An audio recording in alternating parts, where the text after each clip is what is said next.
Hi, let's talk about Act 1, Scene 1 of A Midsummer Night's Dream. Here's Egeus' speech. Egeus, father of Hermia, has come to complain. Hermia, his daughter, wants to marry someone other than the person that is selected for her, a guy named Demetrius.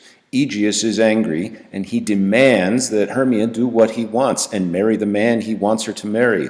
Otherwise, he says, he may dispose of her either to this gentleman, Demetrius, or to her death. It's a very, very, very serious situation for this comedy. Of course, since it's Act 1, Scene 1, we know that because it's a comedy, these bad things are all going to turn out all right by the end.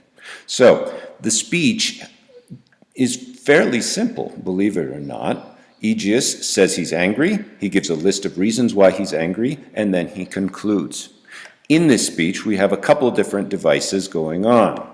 There are three terms that I'm going to talk about here. One is iambic pentameter, the rhythm of the piece. Second is asyndeton, and the third is caesura.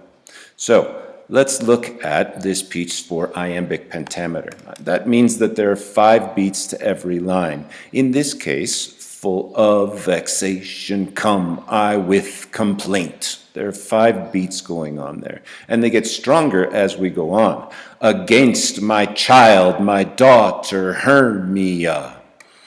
So each of these has 5 beats. One of the tricky things, though, is that in addition to having the 5 regular beats, we also occasionally disrupt it, or the author does. Shakespeare disrupts a meter and enters a couple of pauses, and those are called caesura. So this word caesura means that in the middle, the line is cut. In this case, that cutting happens. Stand forth, Demetrius, my noble lord.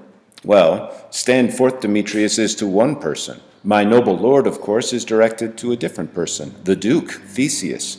So we've got 2 different ideas being conveyed in a broken line. A couple lines later, we have a similar break.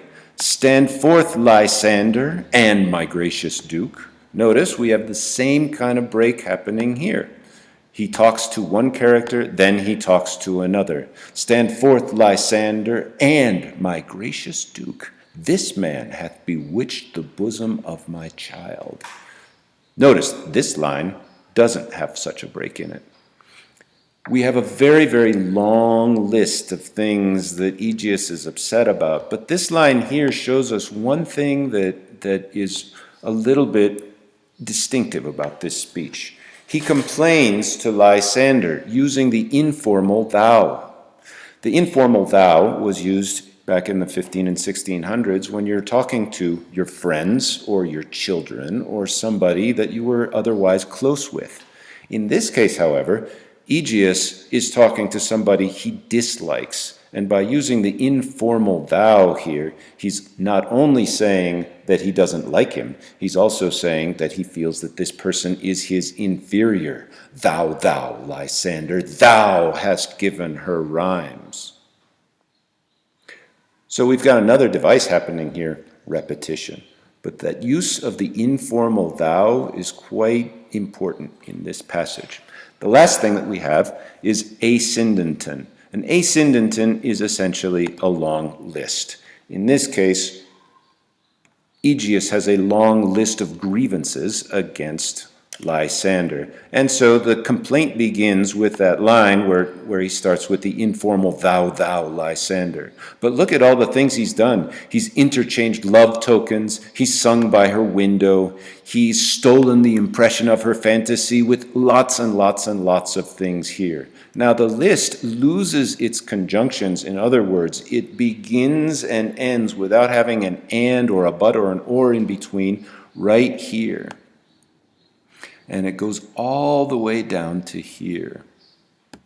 So when we look at that really long list, we're looking at the asyndeton, and what it does is it has the effect of exhausting the speaker. And stolen the impression of her fantasy with bracelets of thy hair, rings, gauds, conceits, knacks, trifles, nosegays, sweetmeats, messengers of strong prevailment in unhardened youth. With cunning thou hast filched my daughter's heart, turned her obedience, which is due to me, to stubborn harshness. I almost can't say it because I run out of breath. And that's the function of ascendanton. It makes Egeus appear to be a father who cannot get the words out fast enough. And in this case, he has plenty to complain about. Thanks for listening.